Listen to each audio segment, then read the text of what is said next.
estás, Andy? Bien, Bien. bien, Rosa, ¿bien? ¿Vos? Bueno, te quería preguntar, la primera pregunta, que ¿alguna vez se te pasó por la imaginación que todo esto te iba a pasar? Porque es alucinante. No, de chico nunca se me cruzó, aunque yo de chico tenía muchas ganas de hacer cine y todas mis actividades estaban como conducidas hacia el cine.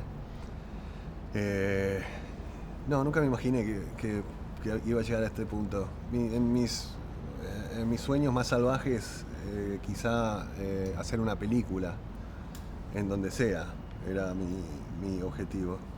Pero sí, no en esta magnitud. Los niños, bueno, los losers en la película y los niños en general tienen muchísima imaginación.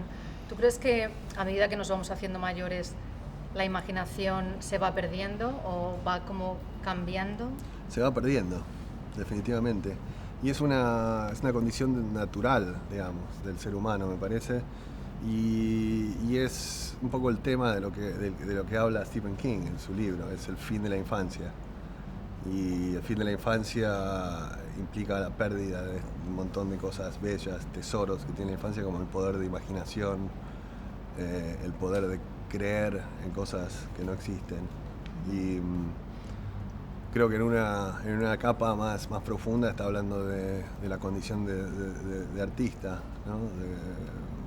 Y él más que nadie tiene la imaginación muy prendida, muy enchufada.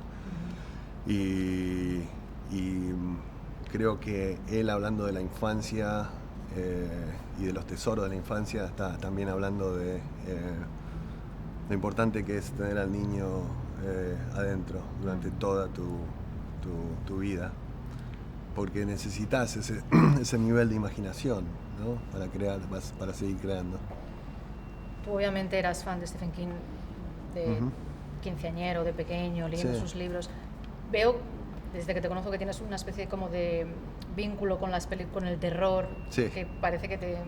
¿Me puedes explicar un poquito, en la profundidad que quieras, de qué te viene y por qué tienes ese...? Sí, claro. Bueno, Stephen King estimuló muchísimo mi imaginación. Cuando empecé a leerlo tendría 13, 14 años, los primeros libros de cuentos que leí. Pero mi fascinación con el terror viene un poco antes, cuando tendría 6 o 7 años. En mi casa se veían películas de terror. Estoy hablando antes del VHS, estoy hablando de 1980, cuando todavía no había una casetera en casa.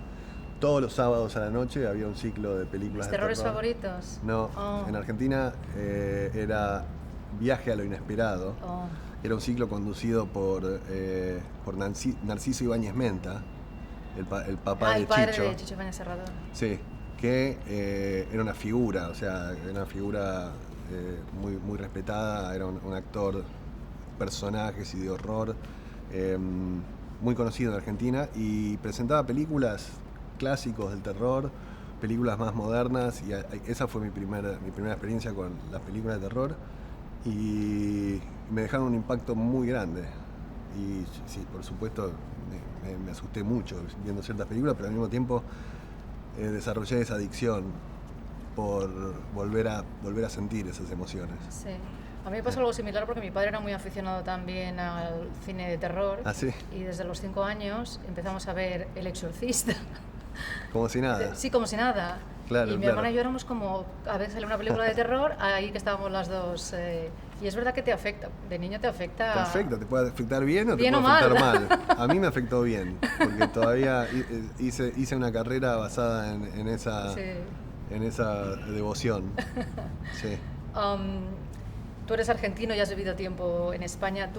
¿Crees tú que aportas algo, no sé, sensibilidad ahora a la industria de Hollywood? Sí. ¿Qué es lo que crees tú que traes? Cada vez que te vas de un lugar a otro estás llevando algo de lo tuyo a ese otro lugar, ¿no? Sin saberlo incluso. La manera en que creciste, las influencias culturales que tuviste, la mezcla de influencias culturales. Yo, crecí al mismo tiempo viendo películas de Spielberg y leyendo libros de Quiroga o de Felisberto Hernández. Entonces creo que son mezclas muy particulares que suceden en donde quiera que hayas nacido. Cada vez que te vas a un lugar creo que el entorno aprecia esa mezcla particular, ¿no? Derry es una ciudad que está como adormecida ante los acontecimientos. ¿Tú crees que eso se puede en cierta manera extrapolar a un poco a la sociedad en la que vivimos hoy en día?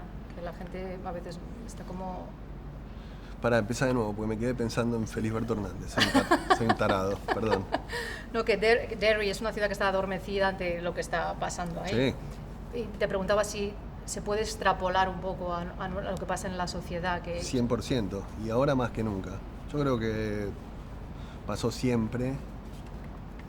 Stephen King, de hecho, digamos, la analogía que hace de Derry con cualquier otra ciudad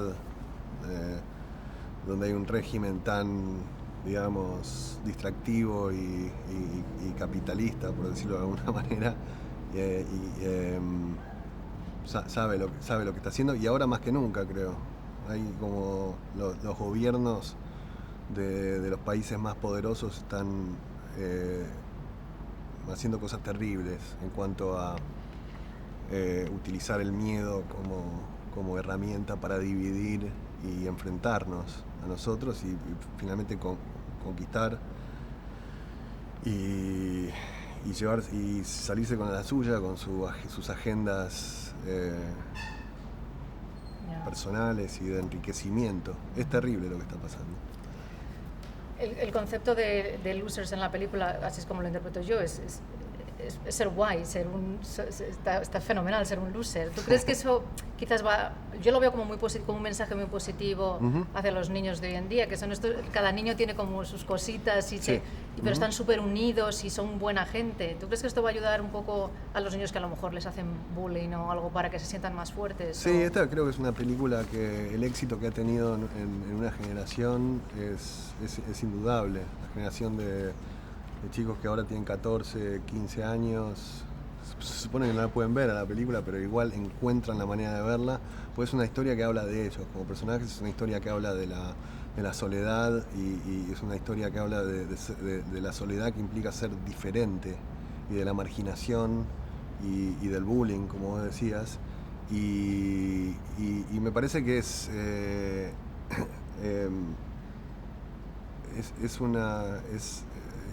¿cómo se dice encouraging en inglés?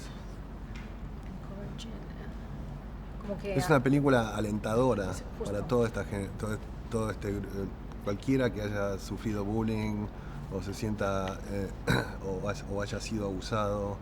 Es una película que habla sobre el poder de ser parte de un grupo, de ser parte de una comunidad o una familia que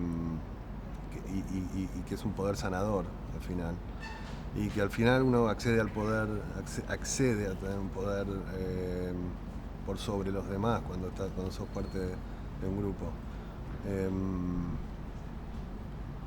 Me fui un poco de... No, está perfecto. Sí. ¿Cómo describirías tú la magia del cine? ¿Qué es para ti la magia del cine? La magia del cine es magia.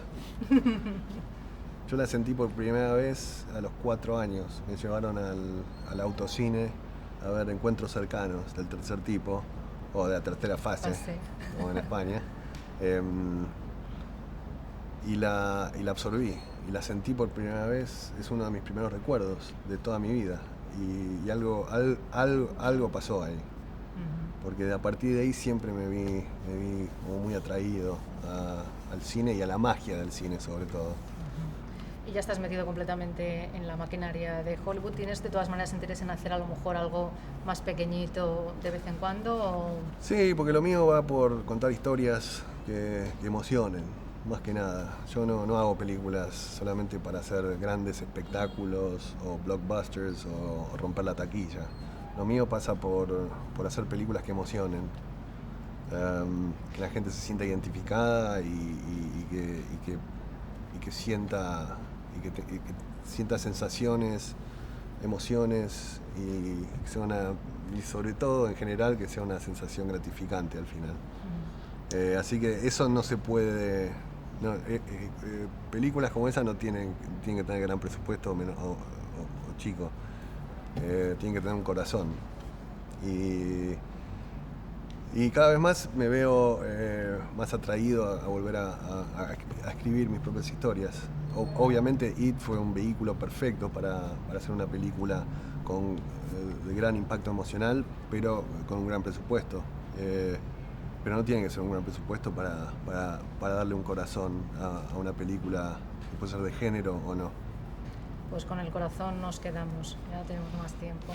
Muchísimas gracias. Gracias, Rosa. Gracias a vos. Un placer, hijo, hablar contigo.